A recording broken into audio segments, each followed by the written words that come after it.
दोस्तों यह है ओडिशा राज्य में स्थित यहाँ का सबसे बड़ा शहर भुवनेश्वर।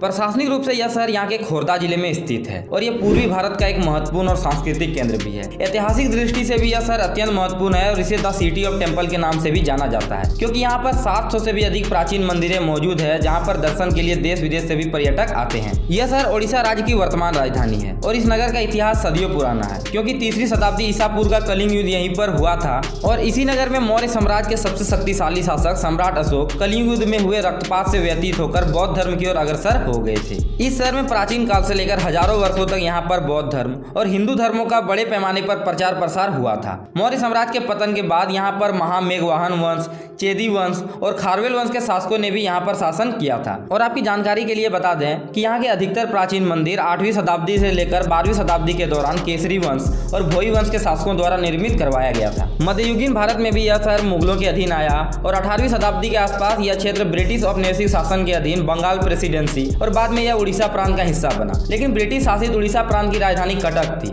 लेकिन कटक क्षेत्र बाढ़ से अधिक प्रभावित होने के कारण 1949 में इसकी राजधानी भुवनेश्वर को स्थानांतरित कर दी गई। भुवनेश्वर शहर को पूर्व का काशी भी कहा जाता है और इस शहर का नाम त्रिभुवनेश्वर नाम, जिसका शाब्दिक अर्थ है तीनों भवनों के स्वामी, अर्थात भगवान शंकर के नाम पर इस शहर का नाम भुवनेश्वर रखा गया। इसे एक आधुनिक शहर के रूप में बनाया गया था, जिसे जर्मन वास्तुकार ओटो कोनिग्सबर्गर ने चौड़ी सड़कों, उद्यानों और पार्कों के साथ डिजाइन किया था। यह शहर कुछ दशकों में तेजी से विकसित हुआ है और आधुनिक समय में यह एक एजुकेशन हब और एक आकर्षक बिजनेस डेस्टिनेशन के रूप में उभरा है। यह शहर 422 वर्ग किलोमीटर के एक क्षेत्रफल में फैला है और जनसंख्या की बात करें तो यहाँ की कुल आबादी 9,46,381 है और भुवनेश्वर महानगरीय क्षेत्रों की जनसंख्या 9,94,626 अनुमानित की गई है, जो इसे पॉपुलेशन वाइज ओडिशा का सबसे अधिक आबादी वाला शहर बनाता है। इस शहर का लिटरेसी रेट 91.87% है। इससे यह अनुमान लगाया जा सकता है कि यहाँ की एक बड़ी आबादी पढ़ी लिखी और साक्षर है। यह एक हिंदू बहुल आबादी वाला शहर है और धर्मवार डेटा की बात करें तो यहाँ पर 95.24% हिंदू,